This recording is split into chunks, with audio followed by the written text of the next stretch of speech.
I can now honestly say this is the most messed up movie I have watched in my entire life, which is why I am now going to tell you why you should watch it. So I just watched The Coffee Table. This movie was directed by a guy named Kai Casey. I'm sorry if I'm pronouncing that wrong, but it is a Spanish film, which is described as a dark comedy slash horror film, and it's essentially about this scenario that these characters go through that I am not going to spoil at the beginning of this video, but it is a scenario that is stress-inducing and just chaotic, and it is one of the most upsetting and insane things I have ever watched. And because of that, it's kind of terrific. It's hard to call this movie terrific, and if you've seen the movie or you know what it's about, you know why that's a hard thing to say about this movie. To call a movie like this terrific.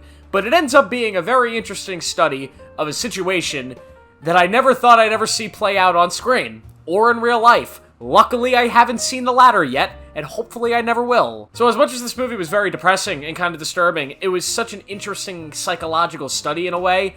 And wow, what a movie it is. And I do want to talk about what this movie actually is, so I'm going to get into spoilers in a second. But before I do that, I'll give a quick little summary review. And before I even do that, please make sure to subscribe, turn on notifications, do all that stuff. I upload every single day, so please, if you like stuff like this, movies, TV, gaming, come back. So The Coffee Table stars this couple who have a newborn baby, and they are shopping for a coffee table. They're this couple that are kind of in a weird spot in their relationship. They are fighting throughout this movie. They're not very happy with each other, and we're kind of seeing whether this is either a downfall of a relationship or just kind of like a rough little bump in a bad day that they're both having. And throughout what happens next, some shit goes down, and it creates a bigger sort of bridge between the two characters that needs to be built or somehow crossed.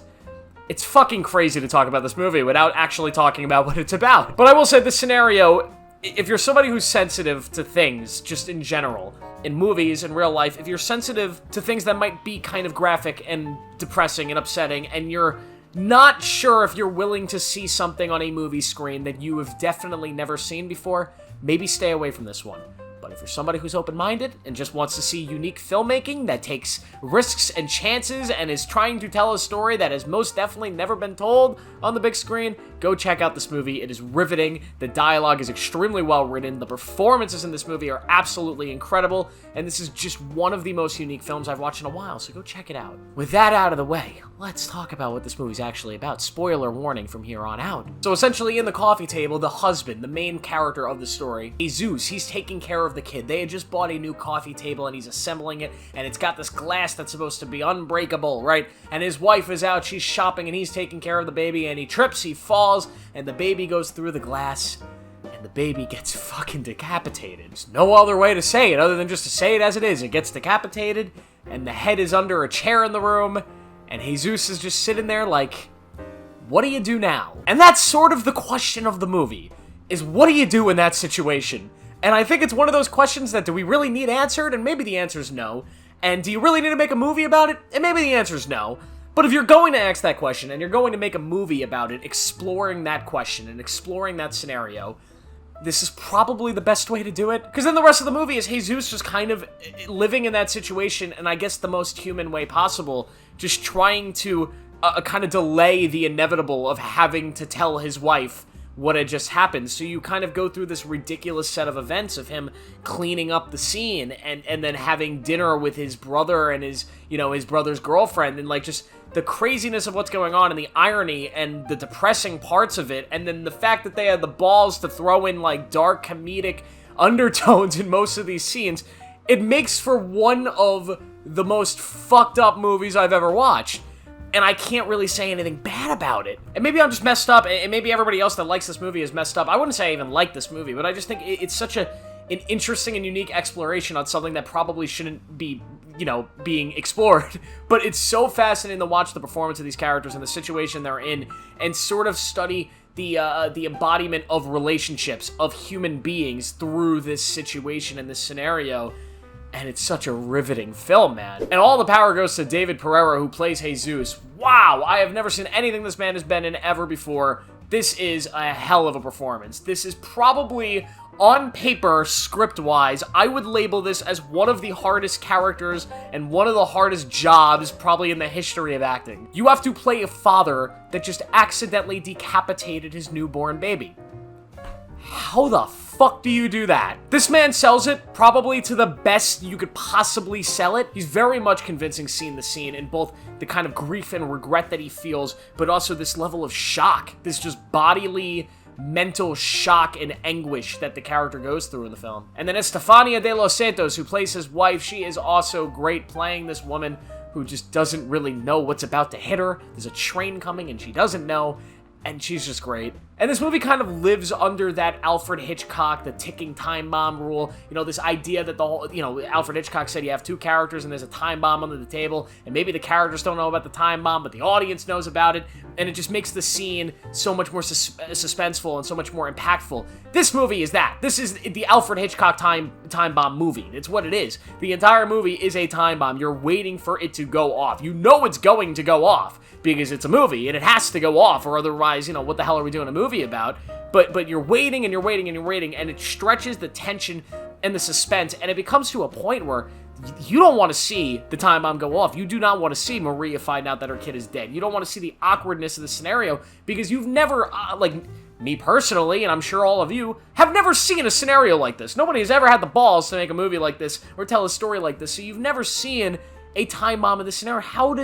How do people react to this kind of information being revealed? The fact that this baby is decapitated in the head, it is under the cushion of a chair in the living room. It's fucking nuts, right? So the whole movie, you don't want that time bomb going off, but you know it's gonna go. And then when it does, you get the conclusion of the movie, which is just as riveting as the rest of it. It's really depressing, it's dark, and it leaves you feeling a very certain way of empty. A very, very, very, very certain way of empty that I just haven't felt in a while watching a movie. And I'm sure this movie has a lot of deeper themes. I'm sure there's a very kind of complex subtext here that I'm not really going to get into because I did just watch this movie. So my thoughts of my intellectual, like if I was like an NYT film student. I'm an NYU film school graduate. If I was somebody like that, maybe I can give you a more intellectual breakdown of this film and its themes and what it means. But no, I'm just going to tell you what I feel. I feel as though this is something that I had never watched ever before in a movie. I've never seen a script like this. I've never seen a film anywhere near like this film was made, both in its the way that it structures that story, the kind of story it tells, obviously, and then how real and gritty the performances felt, how real the film in general felt.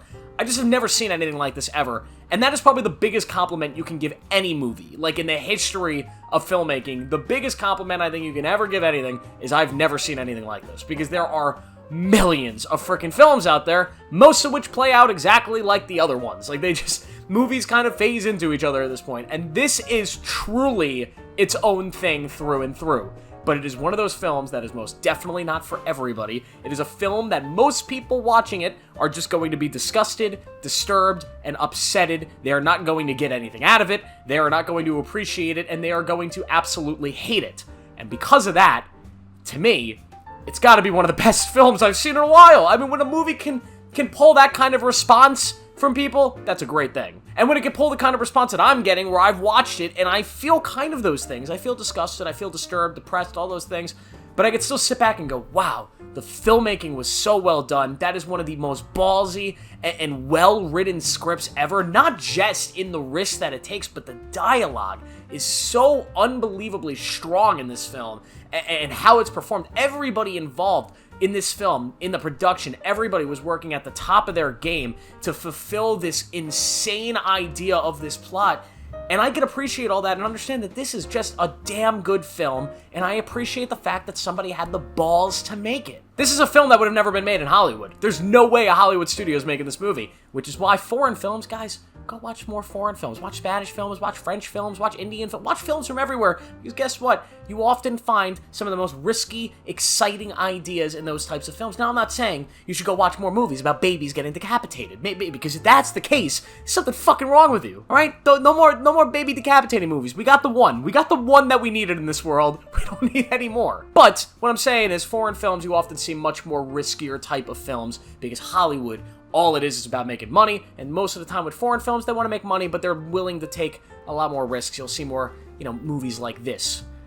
Babies getting decapitated. So that's it. I'm not really gonna do like a score for this one. I don't feel right scoring this movie, but it's great. If you've listened to me spoil the whole thing and you're still unsure if you want to watch it, go watch it. Just check it out. See if it's your thing. If you feel like it's not your thing, it's probably not your thing.